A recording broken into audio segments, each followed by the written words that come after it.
Welcome, guys, to another midnight story. But tonight is not like the others. You shouldn't have come here. The shadows are watching your every step. The wind whispers secrets you were never meant to hear. Every creak, every rustle could be your last dot. Do you feel it? The darkness moving just behind you. Welcome to the Midnight Story. 8 unnerving, true roadside motels, horror stories in Appalachia. Horror Stories Story 1. Room 6 smelled like maple syrup. I was halfway through a long, bitter stretch of back roads in eastern Kentucky, running on black coffee, static radio, and a silence that had worn down into my bones.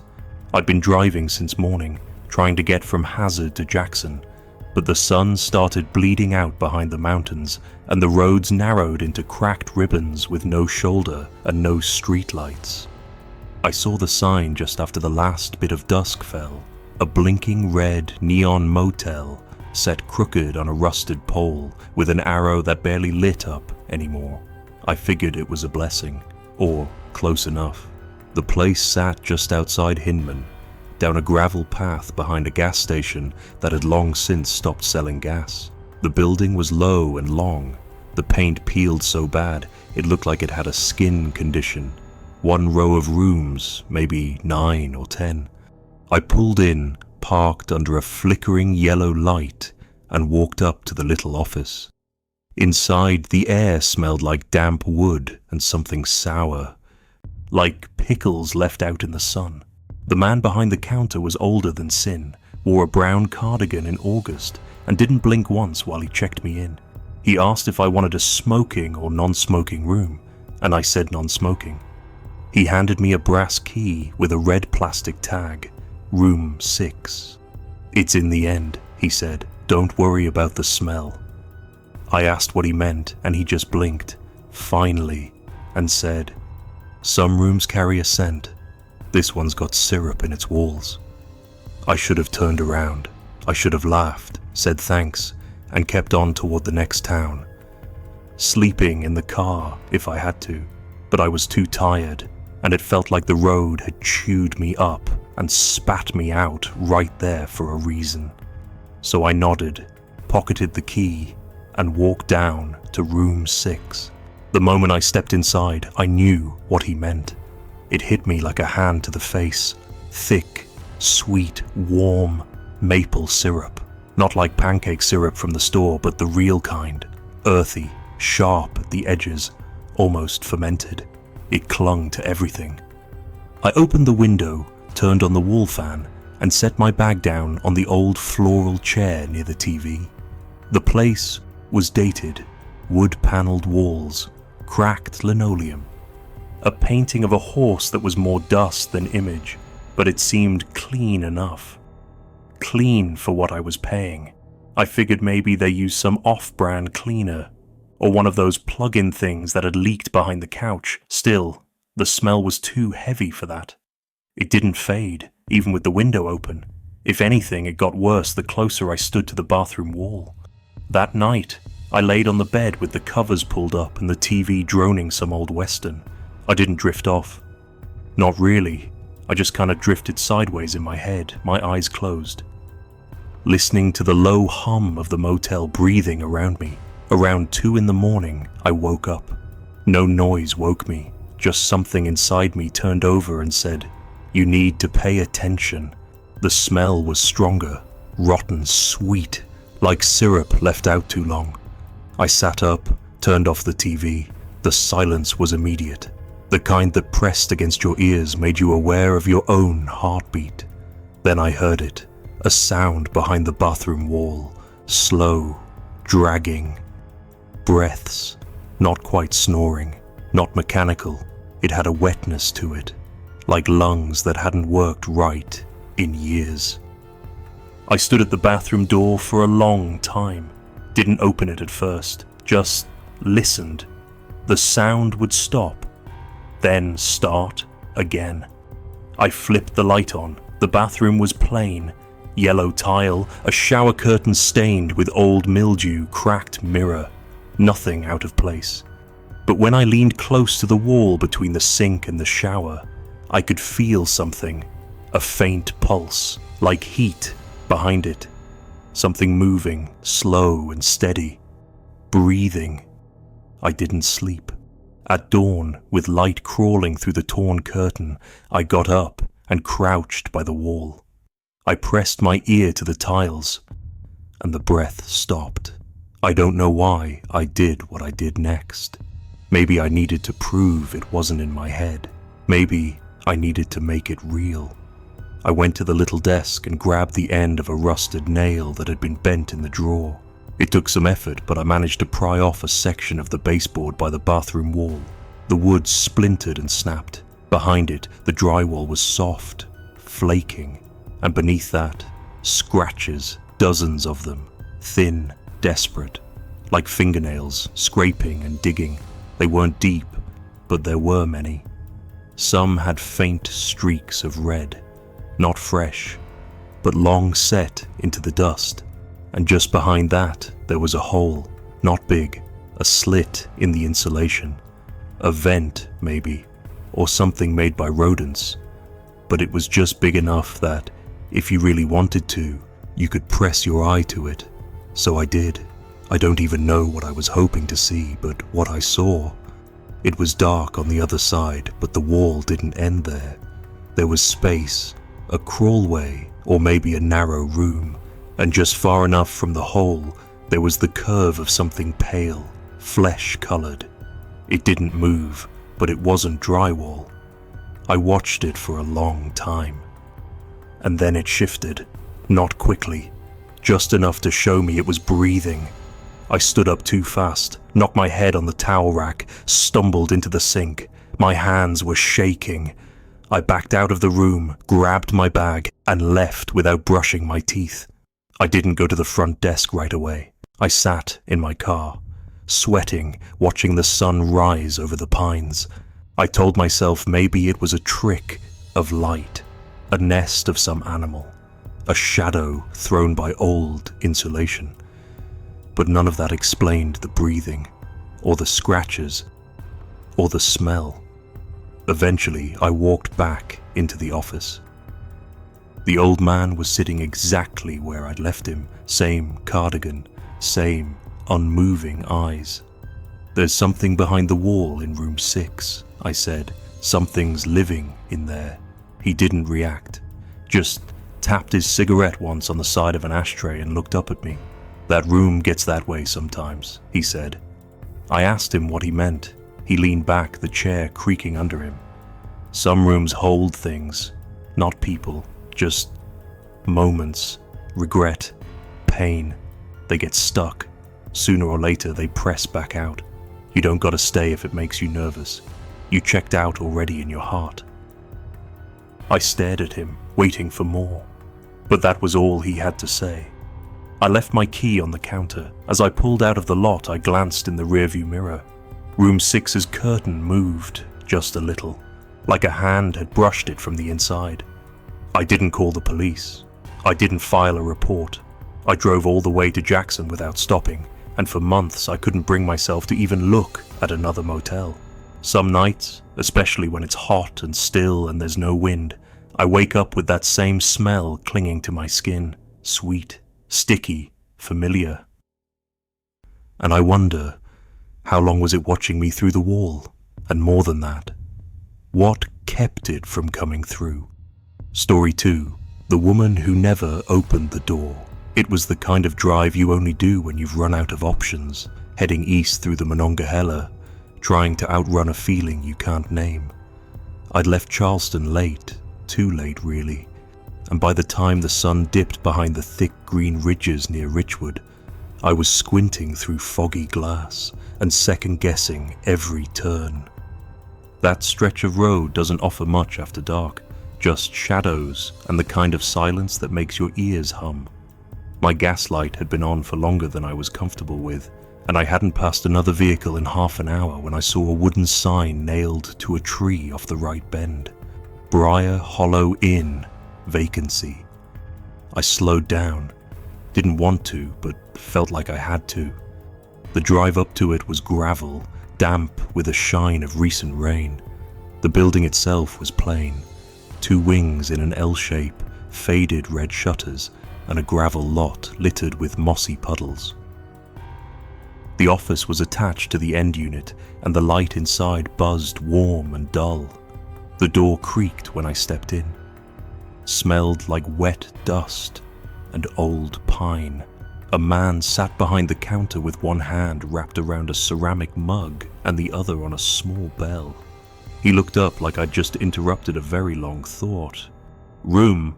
he asked, voice flat like he was reciting it from memory. I nodded. He reached under the desk and slid over a key. No computer, no sign-in sheet, just a key with a tag that read Room 3. 45 even, he added. I paid in cash. He didn't ask my name. Back outside, I looked around. The only other car in the lot was a weather-worn Oldsmobile, dull grey, parked across from me. Room 7. The curtains were parted just enough to see a shape in the window. A woman, long dark hair, pale face, just standing there. I paused, staring maybe longer than I should have, waiting for her to move, wave, nod, anything. But she just stood there, still as glass, like she was watching me through water. I found my room and let myself in. It was small but tidy. Bed with a scratchy wool blanket. Green carpet stained darker near the corners. TV too old for HDMI. I left my bag on the chair and pulled back the curtain just a touch. The woman was still at the window. Her face caught the porch light faintly. No emotion, no movement. Just there. I told myself she was probably waiting for someone. Maybe her husband was out getting food, or maybe she was just the anxious type. I turned on the TV, some static, choked episode of Gunsmoke, and laid back. But I couldn't shake the feeling that I was being watched. After 20 minutes, I got back up, turned off the light, and peered out again. Still there. Exactly the same spot. Exactly the same posture. Hands low, head tilted slightly. I tried to sleep. I really did. But around midnight, something in me insisted I go check on her. Not out of fear, at least that's what I told myself, but out of that quiet southern guilt we're all born with. What if she needed help? What if she was scared, or locked out, or hurt? So I pulled on my boots, stepped out into the cool mountain air, and walked across the gravel lot. The sound of my steps echoed too loud in the stillness. I stopped at her door. Room 7, the window was inches away, and she was closer than I thought, just behind the glass.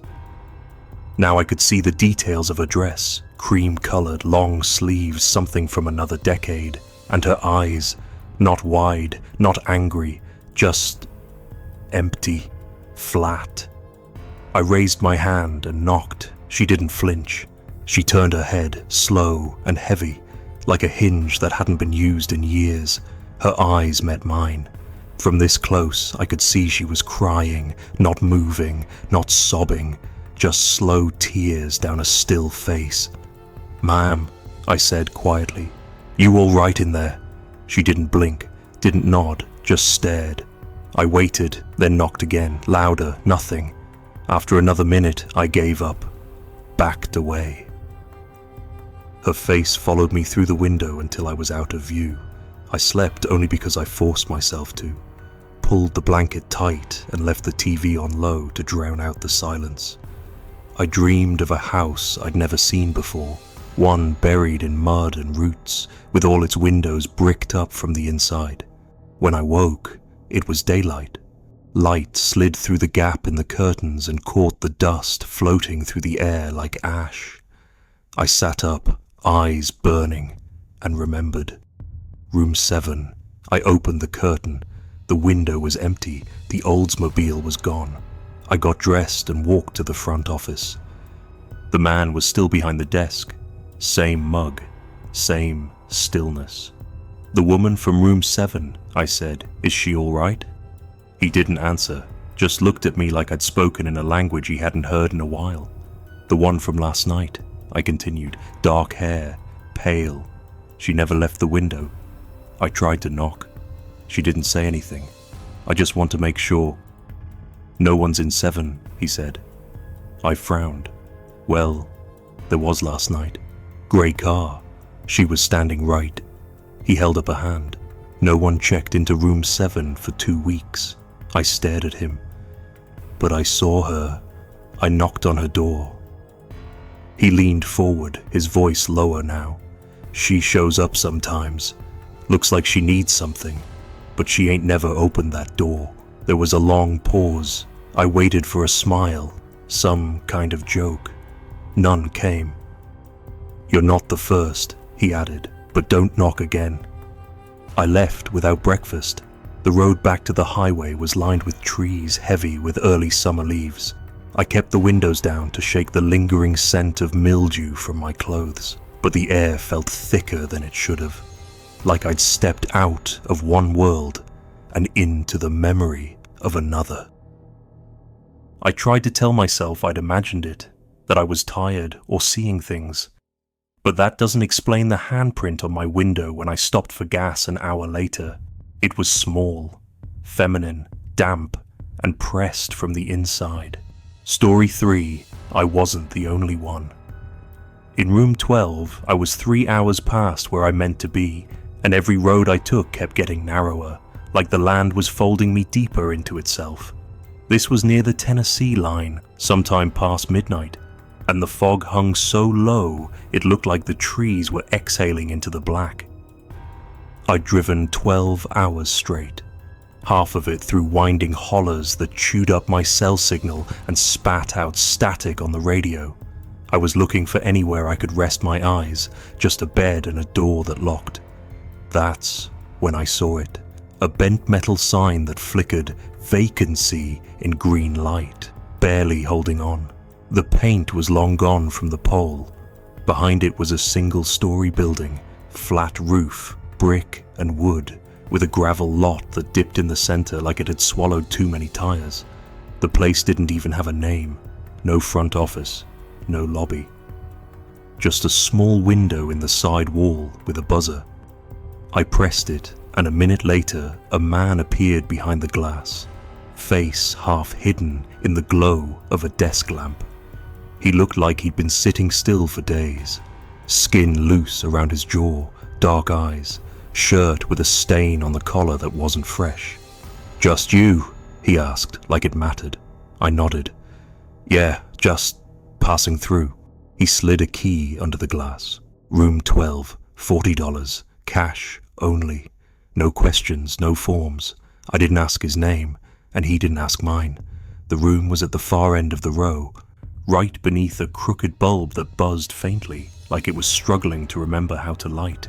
The door stuck a little when I opened it. Inside, it smelled faintly of bleach and dust. 2 beds, 1 lamp, a small desk bolted to the wall. The sheets were stiff but looked clean. The air felt wrong though, like the room had been sealed too long. I dropped my bag and sat down, trying to rub the ache out of my eyes. That's when I noticed it. The temperature. It was cooler than it should have been. Not cold exactly, but still. Dead air. Nothing moved. I turned off the wall unit and turned it back on again, but the hum didn't change the feel of it, just covered the silence. I didn't plan to record anything. I'd never been that kind of person. But something made me do it. Maybe it was the quiet, or maybe it was that feeling that had started to nibble at the edge of my gut. Like I was being watched, not from outside, but from somewhere just past the walls. I set my phone on the nightstand and propped it against the lamp base facing the bed, hit record just in case. I got under the covers, shoes still on, and stared at the ceiling. Sleep came in broken pieces. Every time I slipped under, I jerked back awake with that sense, like someone had just spoken but stopped before I opened my eyes. No sound, just the thick hush of being near something that didn't want to be noticed. At some point, I gave in to exhaustion. When I woke, the sun was clawing its way through the curtains, pale and dusty. I sat up, groggy, and for a second forgot where I was. The sheet beside me was crumpled like I'd tossed in my sleep, but I hadn't. I don't move when I sleep. Never have. I reached for my phone. It was recorded all night. 6 hours. 38 minutes. I skipped through it at first, just a grainy view of the bed, the sheets barely moving. Then I slowed down around 3 a.m., watching the timestamp tick forward. At 3:17, the picture changed. It was small at first, the edge of the comforter, right beside me, dipped down like weight had settled into it. The phone mic didn't catch any sound, but I could see the sheet folding slightly inward, then pulling tight as if something or someone had laid down beside me, and then the pillow.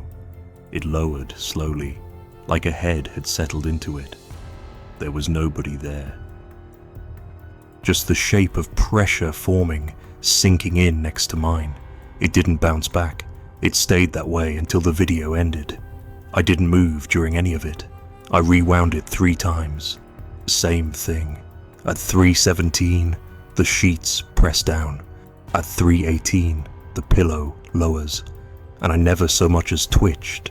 I sat on the edge of the bed for a long time after that, my phone in my lap, the sound of that buzzing light bulb outside twitching in my ears.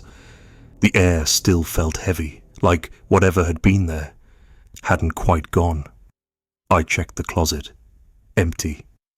Pulled back the shower curtain. Nothing. But I didn't feel alone. Not the way I did when I first walked in. I packed my things. Kept glancing back at the bed like it might still be shifting. As I opened the door to leave, I looked at the pillow one last time. It was still indented. At the front window, the man was gone. No sign of him. I left the key on the sill and walked out to my car. I didn't realize until I'd driven 10 miles down the road that I never checked the other bed. That night stuck with me, not because of what I saw, but because of how I felt. I've stayed in bad places before. Cheap places, dirty ones, but never one that felt shared. Sometimes, late at night, when I roll over and feel the bed shift in a way it shouldn't, I remember room 12, and I wonder if whatever settled next to me that night had ever really left, or if it just found a quieter way to follow. Story 4, a man was sitting in the tub. I was driving west along Route 60, somewhere near Gorley Bridge, late enough that the radio had gone static and my headlights were the only thing moving on the road. The kind of darkness out there is different from what most people know. It doesn't just surround you, it eats sound, stretches time. I'd been driving too long, trying to make it to Charleston before morning, but my body had other plans. When I saw a little glowing vacancy sign tucked in beside a row of trees, half its bulbs dead and flickering, I pulled in without thinking. I figured I'd sleep a few hours and leave before sunrise. That was the plan. The place didn't have a name, just motel painted in white letters across rotting wood. The parking lot was cracked and moss-lined, and the building itself sagged a little in the middle like it was tired. There were maybe 8 rooms in a row, all dark except for one with an office light barely glowing behind dirty glass. I knocked. Took a full minute for the guy to show.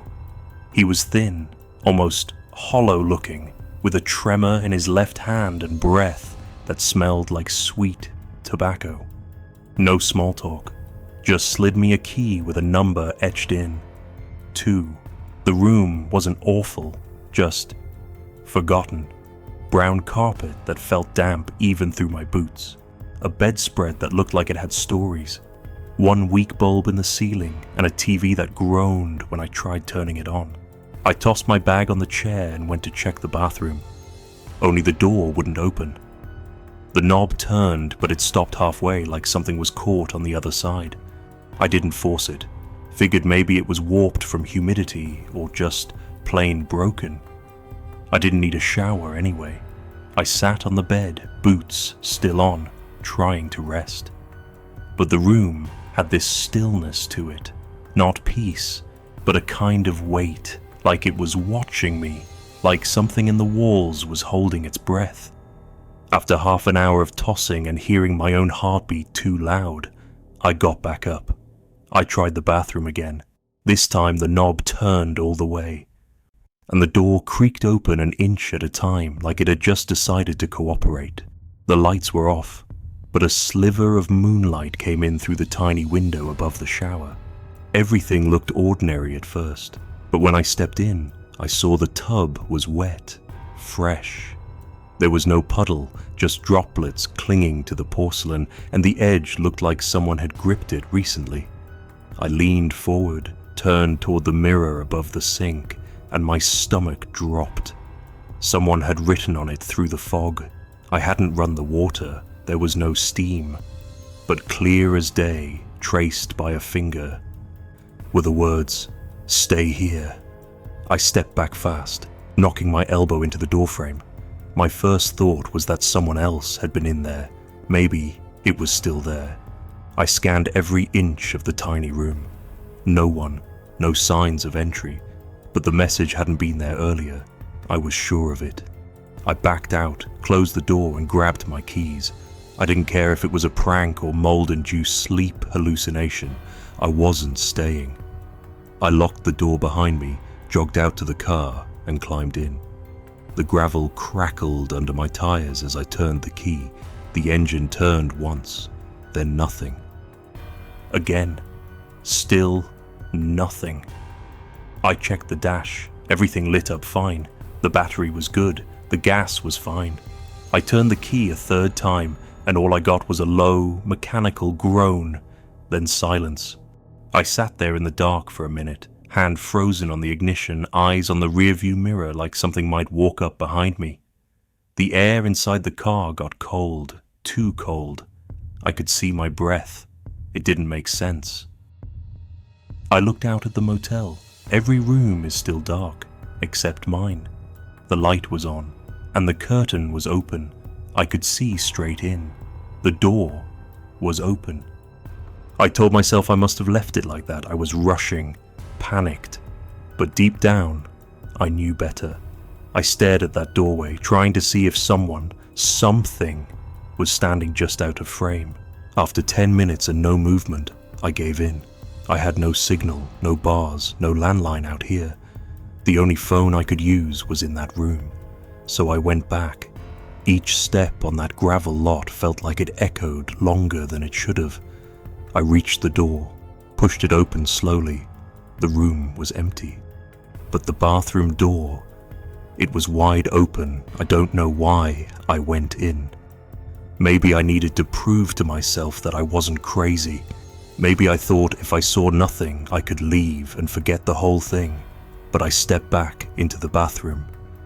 And that's when I saw him. The man, sitting in the tub. He wasn't bleeding, wasn't torn up or ghostly white, just pale. Knees pulled to his chest, arms wrapped around his legs, head tilted slightly down. His eyes were open, looking straight at me. He didn't speak, didn't flinch, just breathed, slow and shallow. I didn't move at first, neither did he. I whispered, "Are you okay?" Like a fool. He blinked. That was it. I backed out slowly, trying not to show panic. I pulled the room door shut behind me and ran back to the car. This time, I didn't try the engine. I just locked the doors and sank into the driver's seat, eyes fixed on the motel, waiting for something to move, but nothing did. The light in the room stayed on. No one came out, and eventually, morning bled over the treetops in grey silence. By then, I had a signal. I called a tow and told them the car died overnight. The man who showed up didn't ask questions, got the engine running in 2 minutes flat, said nothing was really wrong. I glanced back at the motel once as we pulled away. My room's curtain was shut again, the door was closed, just like I'd never been there. I didn't tell the guy about the tub, or the man. I haven't told anyone really, but sometimes, when I shower late at night, the mirror fogs up, and I swear I can see a shape in it that wasn't mine, knees drawn up, eyes staring, waiting. Story 5. She knew my name. Before I told her I was supposed to be somewhere else that night, somewhere familiar, somewhere with people I knew and a meal waiting. But I took a wrong turn coming down the mountain just outside Asheville, and by the time I realized how far off course I was, the sun had already ducked behind the ridge. The GPS flickered for a bit and then died. No signal.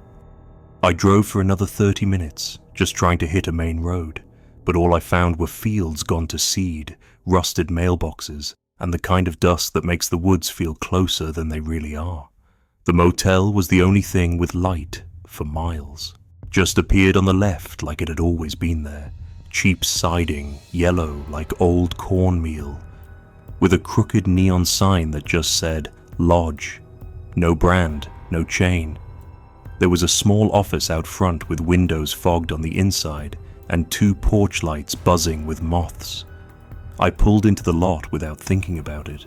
Maybe that was the first mistake. Maybe the real mistake came earlier. I just didn't know it yet. When I stepped inside the office, it was warm in that heavy, still way, like the heat had been trapped for years. The woman behind the desk looked up and smiled before I could say a word. "Room 4's ready for you, Daniel," she said. I just blinked. My name. She said my name. I hadn't made a reservation. I hadn't even spoken yet. The key was already on the counter, attached to a plastic tag shaped like a bell. I should have asked her how she knew. I should have asked a lot of things, but I was tired. Too tired to argue, so I took the key and nodded. Maybe I even smiled. I don't remember. Room 4 was halfway down the row. Everything outside was quiet, no other cars in the lot, no TV sounds through the walls, just the occasional rustle of wind against the nearby trees. I let myself in. The door creaked like it hadn't moved in years. Inside, the room was plain. Green carpet, a double bed with a wooden headboard, a small TV set into a shelf that didn't quite fit. A faint scent of lavender and cigarette smoke hung in the air, like someone had tried to clean up after years of not bothering. I locked the door out of habit, sat on the edge of the bed. Something in the quiet of the room didn't sit right with me. Not dangerous, exactly, just off, like I'd already been there before and forgotten it. There was a journal in the drawer of the nightstand, black cover worn at the corners. I opened it, expecting it to be blank or full of someone else's scribbles. Instead, every page was covered in neat handwriting. My handwriting. I sat there for a long time, flipping through those pages. Every word looked like mine. Same loops, same capital G's, the way I always crossed my sevens, but I didn't remember writing any of it. Not a single line. The entries weren't dated, but they read like thoughts I'd had. Feelings I'd never said out loud. There were pages about regrets I hadn't spoken of in years. Memories from childhood I didn't think I'd told anyone. And one entry near the middle mentioned a dream I'd had a week earlier. The exact dream. Down to the last detail. The way the floor turned to water. The sound of my mother's voice behind a door that wouldn't open. I kept reading, page after page, trying to convince myself it was some coincidence. Some strange trick. But it got worse. The entries started talking about that night. About this motel. About walking into the office and seeing a woman smile at me. There was even a line about the bell-shaped keychain. My breath caught in my throat when I read that part. I shut the journal, stood up, and paced the room. My heart was racing, palms slick. I don't scare easily. But this felt like falling into someone else's nightmare with no way out. I picked the journal back up and turned to the last entry.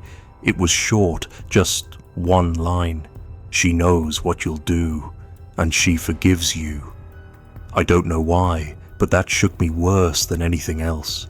Not if I do something, not a warning, just a certainty, like it had already happened. like whatever I was meant to do was already sealed. I put the journal back in the drawer. I tried to leave the room, but the door handle didn't move. It wasn't stuck, it just wouldn't turn, like it was locked from the outside. I tried the window next. It opened halfway, but the screen was nailed in. I could see the gravel lot, my car, still the only one there. I went back to the bed and sat in silence. Hours passed. I didn't sleep, just listened. There were no noises, no footsteps from the other rooms, no voices. At one point I thought I heard something down the hall, like breathing, low and uneven. But when I pressed my ear to the wall, it stopped. Sometime around 3 a.m., the TV turned on by itself. Static, loud enough to shake the mirror on the wall. I didn't move. I don't think I could have. I just watched the flicker of black and white noise until it finally shut off 10 minutes later. I don't know what I was supposed to do, what I still might do. But I waited until morning, and when the sun finally came up, soft and cold through the curtain, the door opened like nothing had happened. The woman at the desk wasn't there. The office was empty. The phone didn't work. I left the key on the counter and walked to my car. It started without trouble. As I pulled onto the road, I glanced at the rearview mirror. The room I'd stayed in, room 4, its curtain had been pulled aside. Someone was standing just behind it. I never went back to that road. I tried finding the motel again once, spent 3 hours retracing my route from memory. Nothing, no yellow siding, no neon sign, just trees and fog and silence. But sometimes, late at night, I wake up and remember the sound of the TV crackling even when it's not on. And once, not long ago, I found that same black journal in my apartment, sitting on my nightstand like it had always been there. The last page was still the same, only now there's one more line beneath it. You already did it, Daniel. Story 6, Static, from the room next door. I was coming up from Wytheville, heading toward Charleston by way of the back roads, the kind that twist and dip through hills where the trees lean in too close and the asphalt thins to patches of gravel. It was late, later than I meant to be out. I'd lost daylight somewhere near Princeton, and by the time I passed Bluefield, the sky was inked over and the fog had begun crawling down the ridges like a slow spill. My eyes were dry from driving, and the lines on the road kept blurring. I figured I'd pull over for the night, sleep a few hours, and finish the trip at dawn. The place I found wasn't listed on my GPS. It was just there, tucked between a closed diner and a field with nothing in it but rusted fencing and knee-high weeds. The sign said Glen View Motel in chipped red lettering, and the vacancy light buzzed like it was shorting out. I almost kept going. Should have, but I pulled in. It was the kind of place that made you think about Bleach. One long row of rooms, all with curtains drawn, paint peeling around the doorframes, and gravel crunching loud under your tires like it didn't want you sneaking in unnoticed.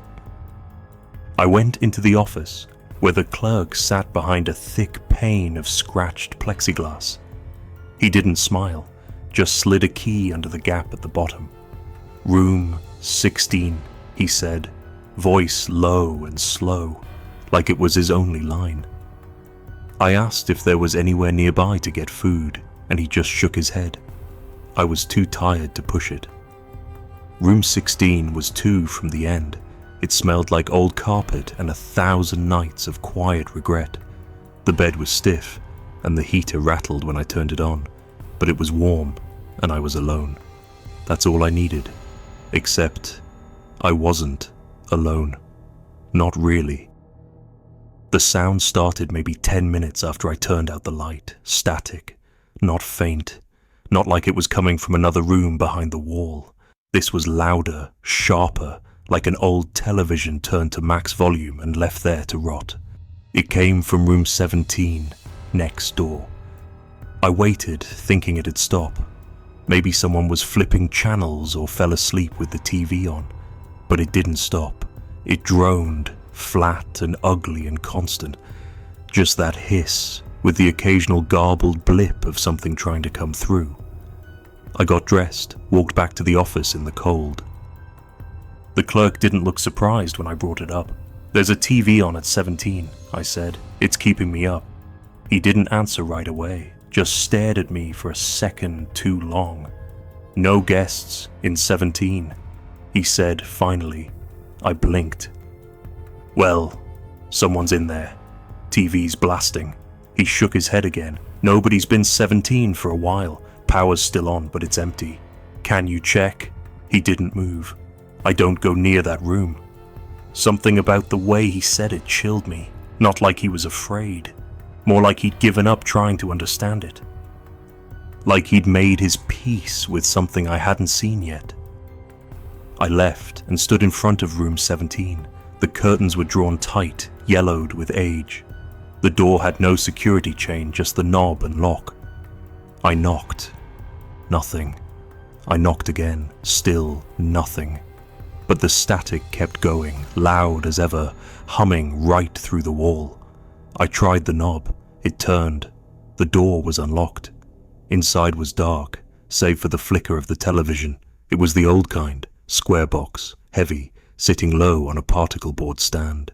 The screen flashed white and black, crackling with static. No remote in sight. Just the hum of a signal that never came. There was no bed, no dresser, no phone, just one chair.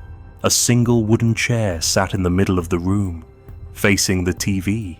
The carpet beneath it was stained a dark brown, the kind of color you don't want to think too much about. I stood there a long while. I don't know why. Maybe I thought I'd see something in the static. Maybe I was listening for a voice. And after a while, there was one. It started to faint. A shift in the sound, like someone whispering beneath a waterfall.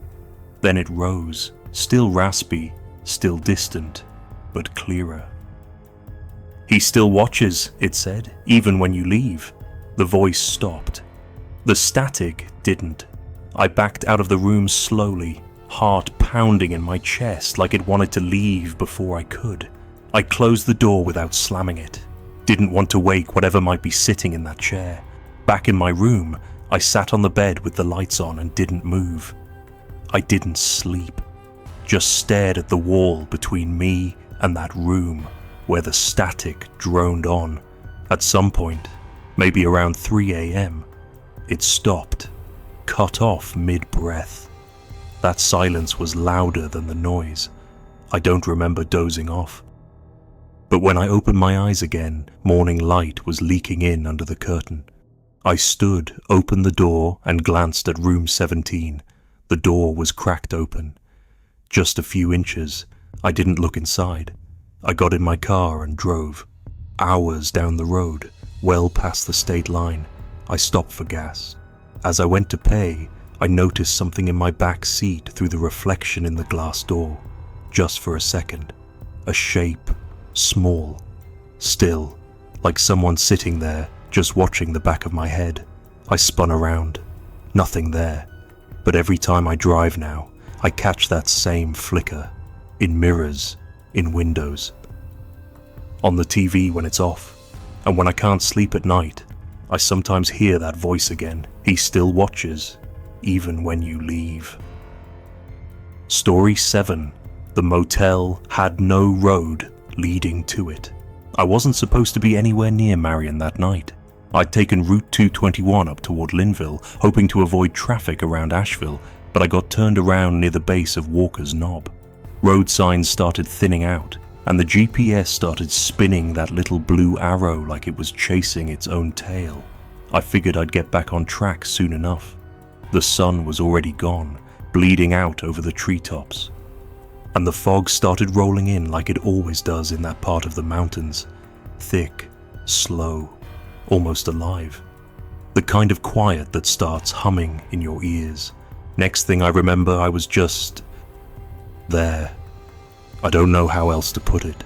One moment I was driving through switchbacks and hollows, and the next I was pulling into a gravel lot. No turns, no sign, no curve in the road, just a sudden clearing.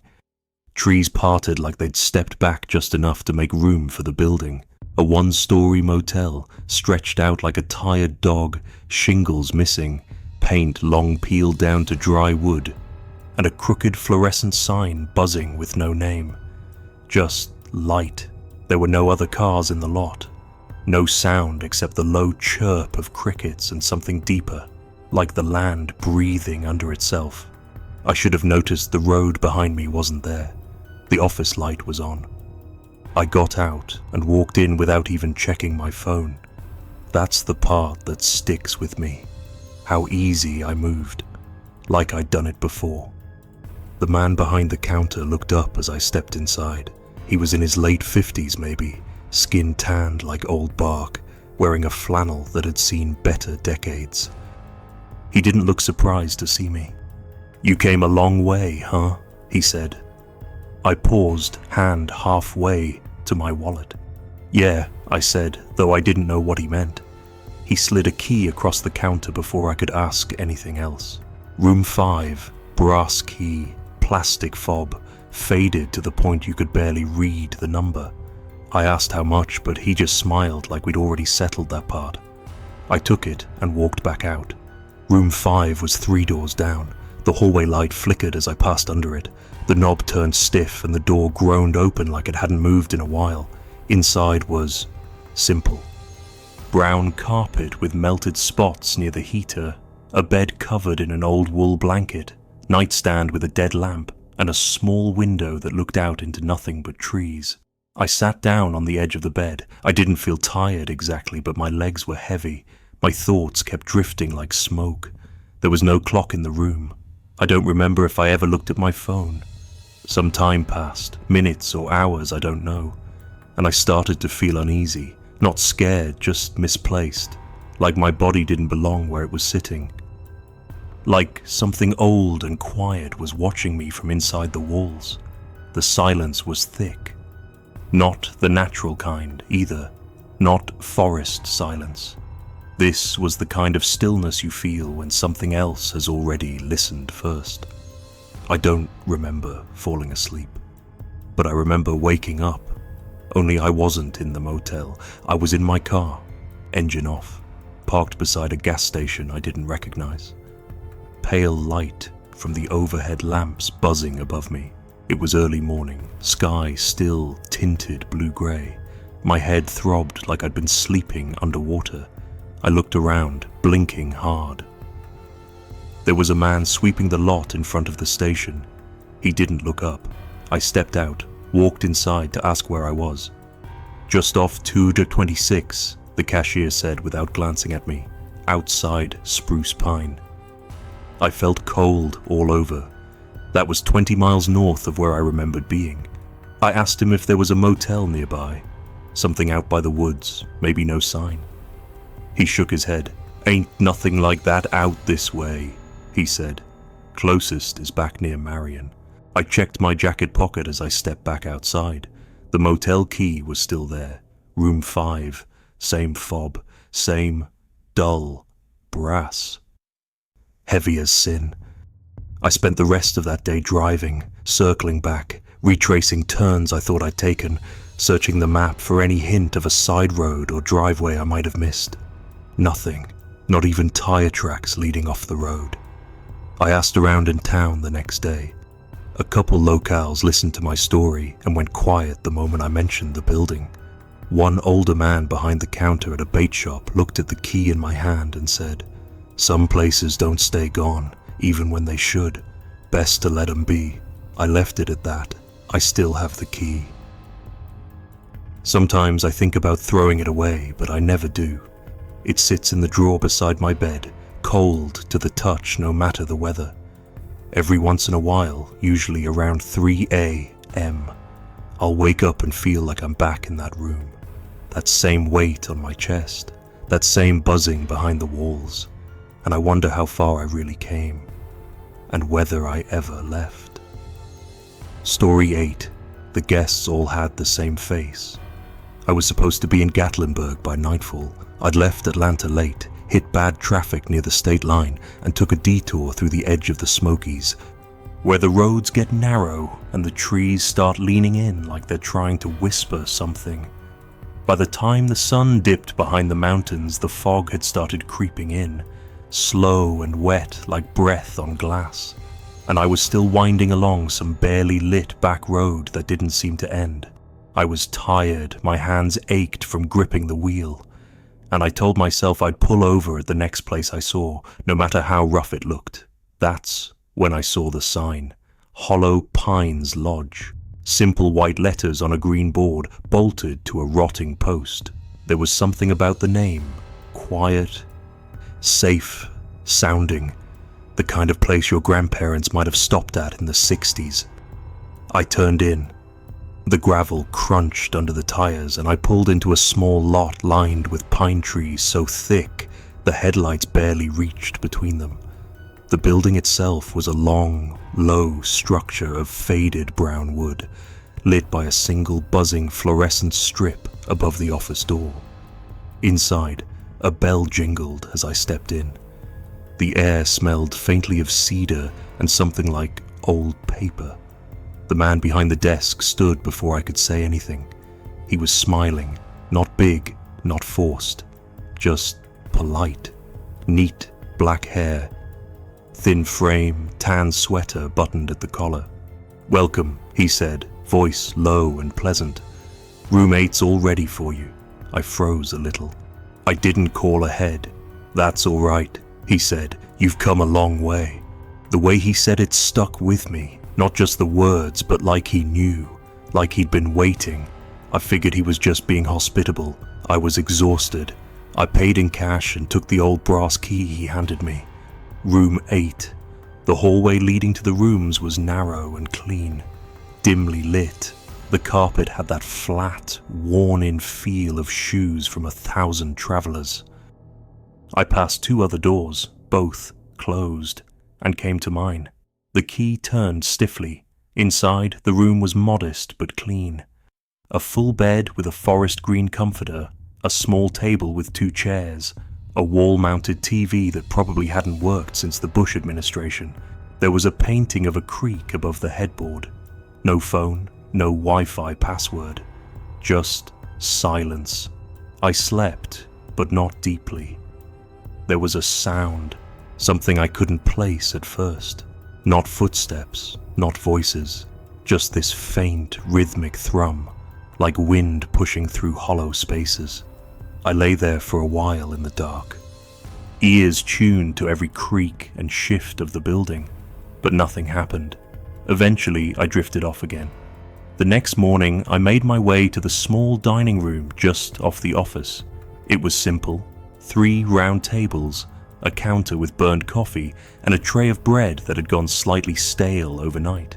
A woman stood behind the counter. She smiled when I entered. "Good morning," she said. The voice was familiar, too familiar. I nodded, poured a cup of coffee and sat at the table near the window. There were 3 other guests in the room, one by the far wall, reading a newspaper. Another near the door, sipping orange juice. A third in the corner with a bowl of dry cereal. They weren't speaking. They weren't even looking at each other. But they were the same. Not just similar, not just related. The same face, the exact same eyes, same jawline, same tucked-in shirt, same expressionless calm, same person. I stared, unable to move, my hands slowly tightening around the ceramic mug. The man reading the paper turned the page. The sound was crisp, deliberate. I watched his fingers. Then the one near the cereal coughed. The sound matched the voice of the clerk from last night. Same depth, same cadence. I felt a sick lurch in my stomach. I looked toward the counter again. The woman was gone. I stood, quietly. I tried to make my way back to my room. My legs felt like driftwood. The hallway felt longer, like more doors had been added since last night. I packed up fast, didn't brush my teeth, didn't check out. I walked out and didn't look back at the office. Just got in my car, turned the ignition, and drove fast.